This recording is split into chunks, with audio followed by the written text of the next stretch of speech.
Hello guys, so for today's video we'll be showing you on how to unblock the incognito mode on your school Chromebook.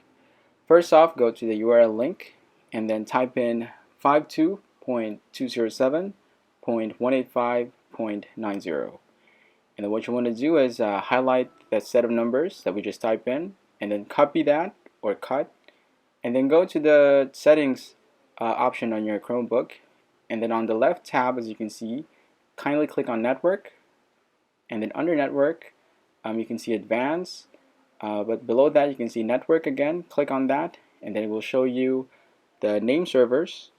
Under name servers you can see custom name servers, and there are 4 different lines. On the first line, kindly delete the default numbers and then paste the ones that we just copied.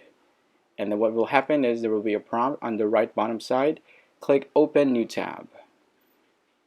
Once you open that, it will proceed to this image in the Google Chrome, and then click Browse Incognito. That's it, you're in.